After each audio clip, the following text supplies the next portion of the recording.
talk about 16B, and to that end, I would like to bring somebody up, called Alan Candy, who will talk about it in general terms because he has been subjected to 16B in relation to, he'll tell you, if he wants to. He'll tell you part of the story because you see this is being filmed.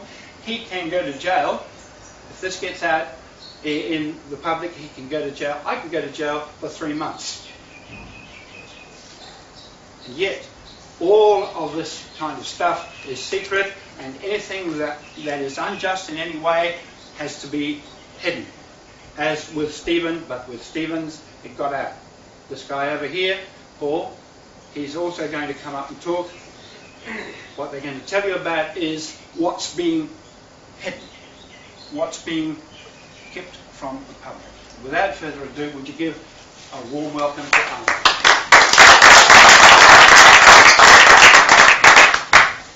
Thank you, Jim. I'm going to be doing some of this. By the way, sorry, Alan, you've got 5 minutes. 5? Yeah. Oh, 5? Yeah, 5. Okay, well, it's going to be very quick then. I'm going to start by saying, ladies and gentlemen, during times of universal deceit, telling the truth becomes a revolutionary act. So, more or less, said Eric Arthur Blair, sometime before he died in 1950. Telling the truth is a risky business. That's why so few people do it. How many of you here know who Eric Arthur Blair was? One hand to George Orwell, indeed, the creator of the pseudonym George Orwell, most famous for his novels, satirical novels, Animal Farm in 1984. A great speaker of the truth, he especially knew the dangers of telling the truth, felt that telling the truth represented. We have a long history of the danger of telling the truth. Much earlier, almost 400 years before, Galileo Galilei discovered the risks associated with telling the truth. And 2,000 years before that, or before today, Jesus Christ himself found the same difficulty. And more recently, National MP Nick Smith was forcibly reminded of the dangers of telling the truth. Standing here before you today to talk about what I'd like to talk about, I face some of those same risks of persecution, punishment and penalty, simply for speaking the truth. So before I start, I'd like to say, first, this portion of the summit, this gathering here today, is private. What I'm about to say is also private. I'm not in the business of publishing, and this is not publication. And you can film it, but should anyone publish any of what is said here today, they must bear the burden of that responsibility. Secondly, I assert that what I'm saying here today is opinion. It may or may not be the truth. That is for you to decide. And whatever it is, it remains my opinion. And thirdly, I declare that what I say here today is said strictly in good faith, for the benefit of all, because I firmly and passionately believe that what is happening here in New Zealand, to which my talk relates, is wrong. It is blatantly wrong. Our government is wrong, and we must all take action. Indeed, we all have a duty to take action, to right these wrongs using all legal means at our disposal. So I'll begin my story. My son was born in March 1996. My name is recorded as his father on the birth certificate, but I was not married to his mother. This is a matter of public record. But privately, I never lived with the mother. In fact, our relationship ended the weekend he was conceived. To date, these last few facts are not in the public domain. They are, however, evidence in family court proceedings under the Guardianship Act 1968.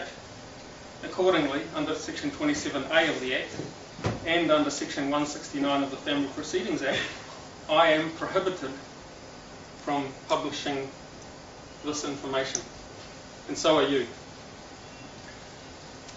That's the letter of the law. And I make my point to demonstrate how ludicrous family law really is. and has been for the last 25 years, because I cannot publicly announce that I wasn't living with the mother of my son. And because I was neither married nor living with the mother at the time of the birth, under Section 6 of the Guardianship Act 1968, I was not legally a guardian of my own son, even though I am named on the birth certificate. And of course, I am considered liable to pay child support. But I didn't learn that I wasn't a legal guardian until about 3 years later, when allegations were made against me in the so-called family court. However, in the interim, I accepted that I was the father and proceeded to fulfil my role as if I was, maintaining contact with the mother, attending antenatal classes and attending the birth, and seeing my son about twice a week for the next 2.5 years. By that stage, my son was staying with me overnight almost every weekend, and he was in no doubt that I was his father. You've got 1 more minute. 1 minute. Get on to the 16 Okay.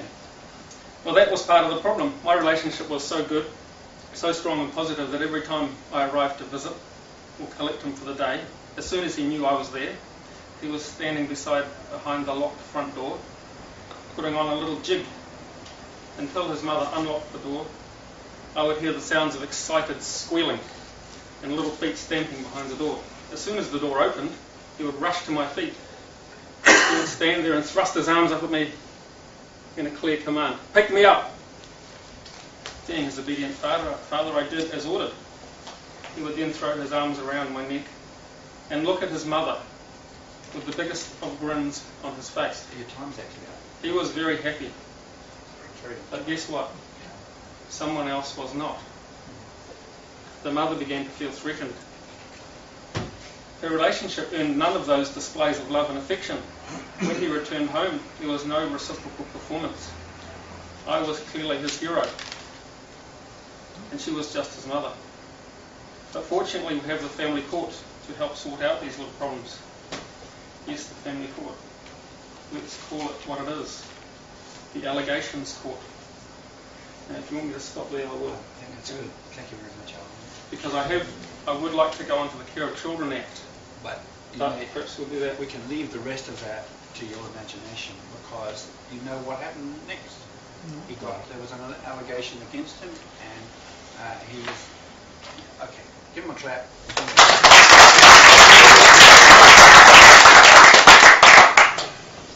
Right, next we have under 16B. You can say what you like, as you just heard. Also, you can take a protection order against a person, and that means that the child is also automatically on the protection order. Sometimes you can get special provisions in regard to access and all the rest of it, but for the most part the child is on the protection order, and therefore you've got problems around access and custody. The next speaker is Paul, and Paul has been through an almost unbelievable train of events in regard to a protection order. So welcome, Paul, and if you could just talk about the protection order. Thanks. Give him a clap. Good afternoon, ladies and gentlemen. Now, under the same auspices that Alan gave you, I would require the same. Nothing I say in this forum can leave the room. Protection order. A protection order was ordered by the Waitakere Court against me in September of 2004. The order was based upon allegations which, as Jim said earlier, did not need to be refuted. It is just about an automatic rubber stamping down at the Waitakere Court that a protection order is issued. The protection order, would have seriously curtailed my access with my children. In my benefit, I had the backing of Child, Youth and Family Services because I was raising my niece. It would have been hypocritical for a judge to give me supervised access with my children, yet I'm an approved caregiver of my niece from the Child, Youth and Family Auspices. A protection order had been issued against me in September. In October, my ex-partner, her mother and the 17-year-old disgruntled son of mine came round to the house, invaded my house, attacked me. The police were called. The police arrested me. The police arrested my wife. I was taken down to Henderson. My niece was ripped out of my arms, screaming and shouting. Excuse me. Just take your time. Good on you, mate. That's all right.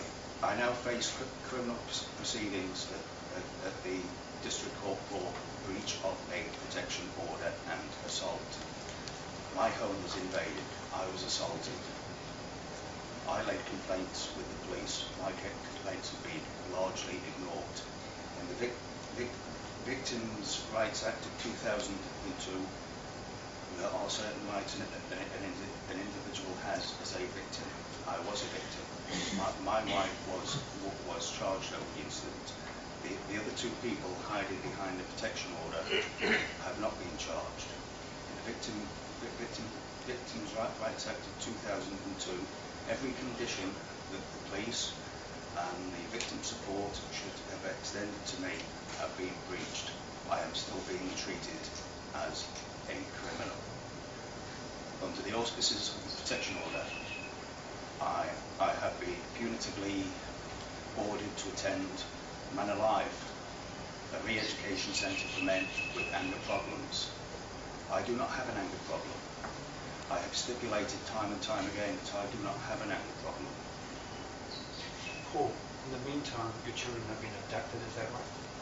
Subsequent to all of these issues coming and hitting me from left to right, my children have now been the two youngest children have now been removed from New Zealand. They are currently either in the United Kingdom or Sweden.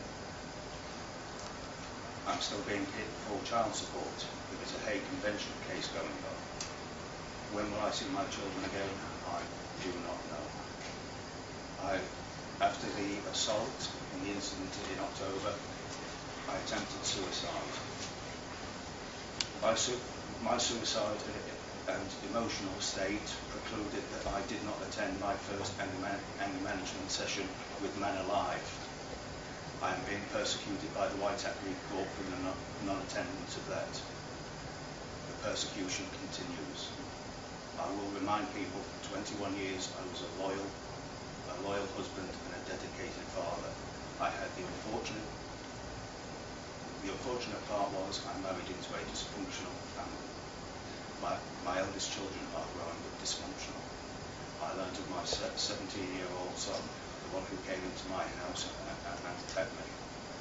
The other weekend he is driving around in a motor vehicle supplied by his maternal grandparents, intoxicated on a bottle of vodka, being aggressive to his older brother. Okay. These are none of the traits that I hold. These are the dysfunctionalities. I entered the relationship, I said enough was enough, and I have been persecuted. Let no man walk where I have walked.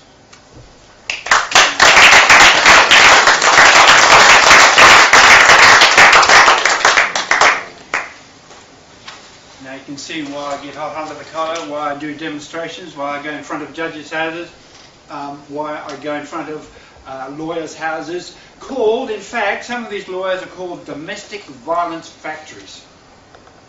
There is a huge domestic violence industry out in the West here. And as I've just shown to you, like the police are always targeting the men. And that's interesting because the very next speaker is in exactly the same boat. This guy is Steve. You would have seen him on the TV a few times. He again would be in a, you'd have to, excuse him if he's in an emotional state. What I want to talk about now is a Hague Convention case. What I want to talk about is the letter of the law versus the spirit of the law. The spirit of the law always says, down in that Waitakere court or any other court that you go to, the best interest of the child. What a load of bullshit.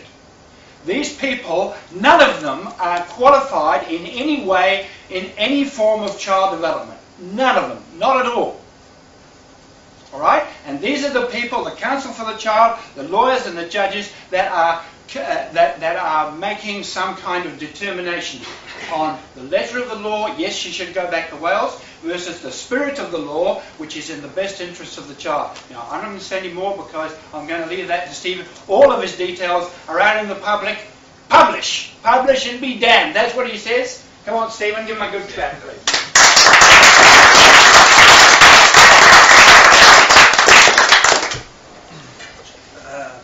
I haven't sort of been able to give this as much time in the last few days as I hoped, so I'll just jot some things down this morning. Basically, so excuse me if I sort of ramble on. Basically, I might just quickly touch on a few points. As been out there on December, I was assaulted by my wife. I rang the police who would come out to my house. They actually advised me to leave, and despite my pleas to them that I was going to be leaving a 5-month-old baby there with a very drunk, very violent woman at the time. There was some, over the next few days, my wife made false allegations to victim support, and the police and victim support, without even checking any facts, took my baby away from me, and I didn't even know where she was.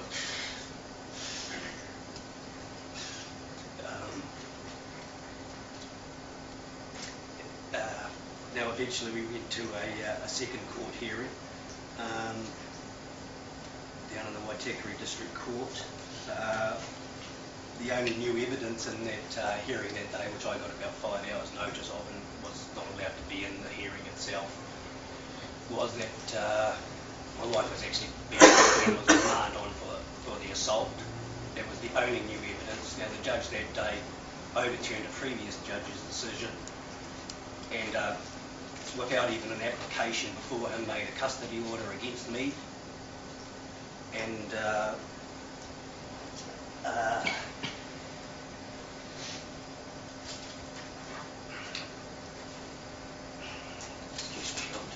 Just say it as you memorise it. You know it off the top of your head. Yeah, he made a custody order against me, and I tried to appeal that decision. This happened on Christmas Eve. Very first day the courts were open was 5th of January. I tried to get a stay in order so my child wouldn't be sent back to Wales. The family court judge that heard that appeal ruled that I was prejudicially late, and that without even reading the file, ruled that the other judge, who just to touch on a point that Jim made earlier about section 16B, the judge completely ignored his statutory obligations, or discretionary statutory obligations, completely ignored 16B in my case. And that judge that heard the appeal and stay, he just basically, without even looking at the files, ruled that the previous judge was a careful judge, so there couldn't be anything wrong. And I was prejudicially late, and also put a warrant out to uplift my child, basically on the grounds that I had actually appealed. Because of that, I sort of had to. I did something against the law and abducted my child. While the principal family court judge came out in the press and put out details in the press, and then banned the press from saying anything else, that principal, Peter Bosher, he hadn't looked at the file either. He just merely went with everybody else and said that there's nothing wrong. He hadn't looked at the file. He didn't know that the previous judge had made an order without an application. He didn't know that judge, or if he did, he didn't mention it in his press reports that the previous judge had ignored section 16B in my case.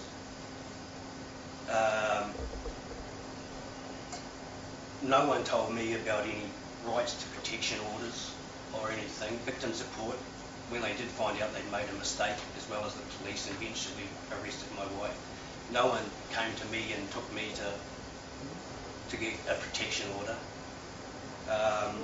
I'm still battling with victims of the court to get them to tell the truth about the story. So, Stephen, did your wife have an alleged history of mental illness? Yes. Yeah. A long one, a short one, do you know? Yes, long one. And did she assault you? Did she make a serious assault on you? And what was the result of that? The result of what happened? What did she actually damage on your body when she assaulted you? Well, it was serious enough to perforate my ear. She just lost complete control that night. Was trying to bite my tongue out, just bashing me around the head.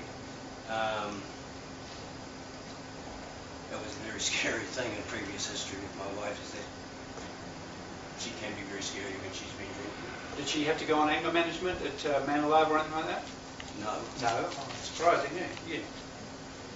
No, nothing ever came of to her. The judge, the same judge that ruled on the custody hearing that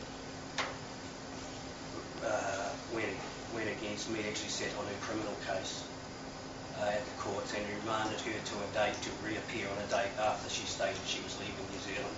In other words, knowing that she was going to be gone out of New Zealand, basically assisted her to leave the country without having to face the charges. And that's happened subsequently as well? In the last few days? Yes, after the decision on Monday regarding the Hague Convention, which went against me, the courts made sure that my wife had a notification that the order preventing removal of child from New Zealand was in my wife's hand Monday morning, so she could leave the country. I didn't get notification that that order had been lifted until Wednesday.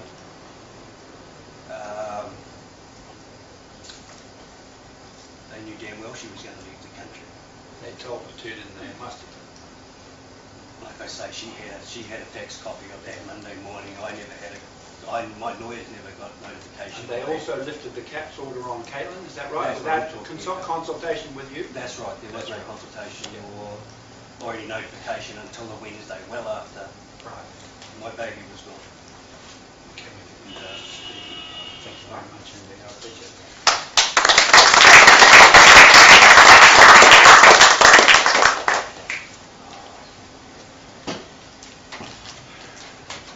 Right, that's not all.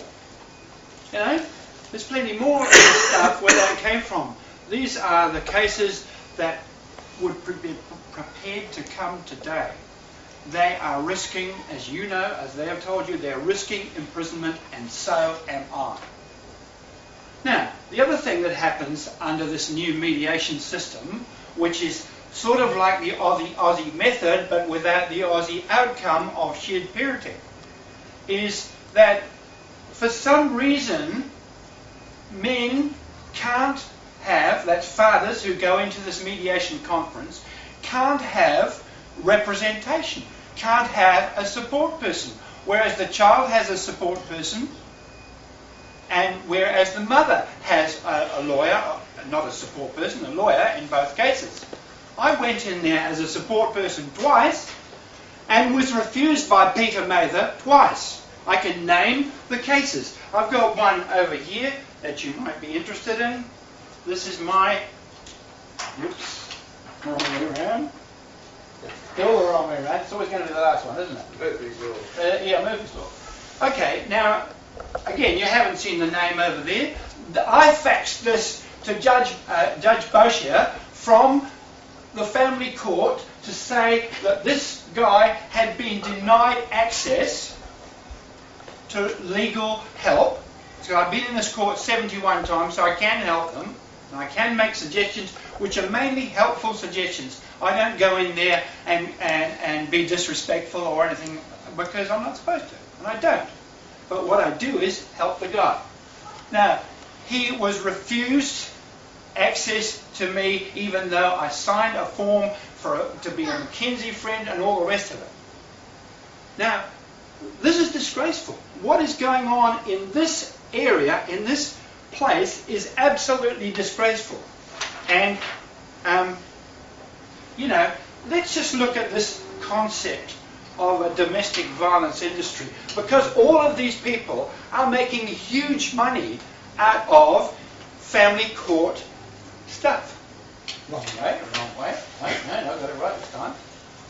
Just have a look at this, and then let's, obviously you can see that, I don't need to read all that out, but I think that defathered children are more likely to live in poverty, have trouble at school. This is Civitas research. Here it is. The Fatherless Family. A huge, huge research project in England. And we now have 235,000 children out of 1 million living in a different home from their father. It's going up and up every single day, and because of people like Peter Mather and the domestic violence industry out here, because of those sort of people, children are, as you heard, being denied access. Access, what a word. Isn't that when you go into a building, you get access to a building? They're being denied access to their children. All right, so we've got have trouble at school, have health problems. Not all kids are like this, obviously. Risk abuse of all kinds. Run away from home, to become teenage parents, to offend, to smoke, to drink alcohol, to take drugs, to play truant, to be suspended from school, to leave school early, to attain no qualifications, and so on and on and on. Those negative outcomes of this court system occur. All you've got to do is change 16B and change it to the Aussie model and say, let's get on with making children the source of cooperation, not conflict. Because everybody's making a huge mint out of having conflict around children, they don't want to change it. All right? So, I'll be about 5. I'll finish at 1:30. All right. Okay. So, I haven't got through half of what I wanted to get through, but one thing I will say about the hypocrisy of all this, and this should be a good ending, I think. Okay, whatever. Yes, I made it. Judge Duke came out when Peter Mahoney resigned as principal family court judge and Judge Bosher took over. 10-year-old access rules destroying child-parent relationship. But she is the biggest hypocrite in this world, because I have been in courtrooms, in 5-day hearings, in 2-day hearings with her, where she enthusiastically covers and deals with and encourages 16B access, 16B issues. She deliberately does it, and yet she's come out and said, this is all wrong. What a hypocrite. The system is a hypocrite. The system is saying, yes, we've got to get fathers back into the family, and they're doing nothing about it because there is no will to do it, except some stupid old coot in front of the family court in Waitakere in a bus with a PA system telling him what he thinks of it. Sorry, that's it. That's right.